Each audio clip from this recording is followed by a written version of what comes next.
ਤਾਂ ਵੀਡੀਓ ਬੜੀ ਇੱਕ ਇੰਟਰਸਟਿੰਗ ਜੀ ਬਣਾਉਣ ਲੱਗੇ ਆ। ਅਕਸਰ ਬੰਦੇ ਆਂਦੇ ਨੇ ਕਿ ਯਾਰ ਘਰ ਜਾ ਕੇ ਨਾ ਤੇ ਝੋਟੀਆਂ ਦਾ ਦੁੱਧ ਮੁੱਕ ਜਾਂਦਾ ਹੈ, ਵਪਾਰੀਆਂ ਦੇ ਕੋਲ 20 ਕਿਲੋ ਹੁੰਦਾ ਹੈ, ਘਰ ਜਾ ਕੇ 6-7 ਕਿਲੋ ਰਹਿ ਜਾਂਦਾ।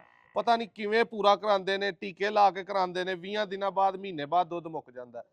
ਇਹ ਭਾਈ ਆਏ ਨੇ, ਇਹ ਪਰਦੇਸੀ ਭਾਈ ਕਦੀਰ ਭਾਈ ਚਵਿੰਡਾ ਤੋਂ ਸਾਡੇ ਨਾਲ ਮੌਜੂਦ ਨੇ ਲਾਈਵ ਵੀਡੀਓ ਕਾਲ ਤੇ। ਤੁਹਾਨੂੰ ਸਾਰਾ ਕੁਝ ਜਿਹੜਾ ਨਾ ਉਹ ਤਸੱਲੀ ਦੇ ਨਾਲ ਦੱਸਣਾ।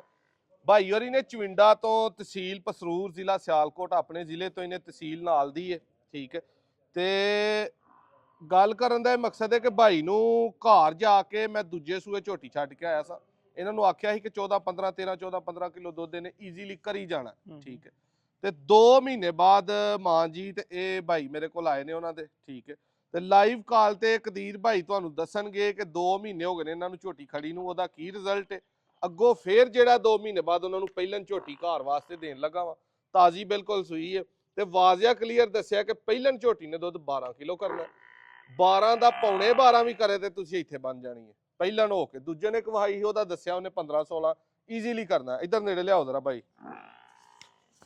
ਕਦੀਰ ਭਾਈ ਲਾਈਵ ਕਾਲ ਦੇ ਵਿੱਚ ਤੁਸੀਂ ਭਰਾਵਾਂ ਨੂੰ ਜ਼ਰਾ ਦੱਸਣਾ ਹੈ ਕਿ ਕਿੰਨੀ ਦੇਰ ਪਹਿਲੇ ਜਿਹੜਾ ਝੋਟੀ ਘਰ ਛੱਡ ਕੇ ਆਇਆ ਹਾਪੇ ਜਾ ਕੇ। ਜੀ ਨਾਦਰ ਭਾਈ 2 ਮਹੀਨੇ ਹੋ ਗਏ ਨੇ ਤੇ ਇੱਥੋਂ ਤੁਹਾਡੇ ਕੋਲ ਨੈਟ ਤੋਂ ਝੋਟੀ ਪਸੰਦ ਕੀਤੀ ਸੀ ਤੇ ਆਪੀ ਤੁਸੀਂ ਜਾ ਕੇ ਘਰ ਝੋਟੀ ਛੱਡ ਕੇ ਆਏ ਹੋ, ਠੀਕ ਹੈ। ਜੋ ਤੁਸੀਂ ਦੱਸਿਆ ਸੀ ਮਤਲਬ 14-15 ਕਿਲੋ ਤੁਸੀਂ ਦੁੱਧ ਦੱਸਿਆ ਸੀ ਤੇ ਚਲੋ ਮਾਸ਼ਾਅੱਲਾ 14 ਕਿਲੋ ਮੱਝ ਦੁੱਧ 14-14.5 ਕਿਲੋ ਦਿੰਦੀ ਹੈ ਭਾਈ। ਦੇਰ ਕਿੰਨੀ ਹੋ ਗਈ ਹੈ? ਉਹਦਾ 2 ਮਹੀਨੇ ਹੋ ਗਏ ਨੇ, 1.5 ਤੋਂ 2 ਮਹੀਨੇ, ਠੀਕ ਹੈ। ਤੇ ਉਹਦਾ ਸਵਾਦ ਆਇਆ ਤੇ ਫੇਰ ਤੁਹਾਡੇ ਕੋਲ ਆਏ ਆ ਵਾਪਸੀ। ਪੈਸੇ ਸਾਰੇ ਆਨਲਾਈਨ ਹੀ ਘੱਲ ਦਿੱਤੇ ਹਨ, ਕੋਈ ਕਿਸੇ ਤਰ੍ਹਾਂ ਦੀ ਟੈਨਸ਼ਨ ਪਰੇਸ਼ਾਨੀ ਤੇ ਨਹੀਂ ਬਣੀ? ਕੋਈ ਕਿਸੇ ਕਿਸਮ ਦੀ ਟੈਨਸ਼ਨ ਪਰੇਸ਼ਾਨੀ ਨਹੀਂ ਬਣੀ, ਠੀਕ ਹੈ। ਪਰਦੇਸ 'ਚ ਯਾਰ ਰਹਿ ਕੇ ਪਿੱਛੇ ਭਰਾਵਾਂ ਵਾਲਾ ਹਿਸਾਬ ਲੱਭਣ ਡਿਆ ਕਿ ਨਹੀਂ, ਇਹ ਗੱਲ ਦੱਸੋ ਮੁਖਤਸਰ ਜੀ।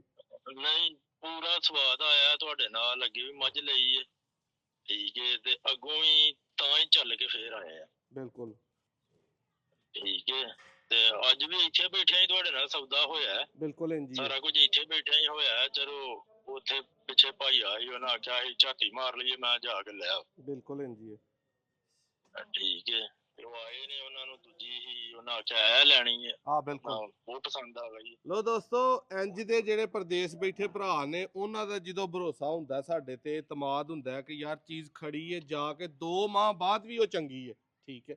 ਉਹਨਾਂ ਨੇ ਸਾਂਭ ਅੱਛੀ ਕੀਤੀ ਹੈ, ਉਹਦੀ ਦੇਖਭਾਲ ਕੀਤੀ।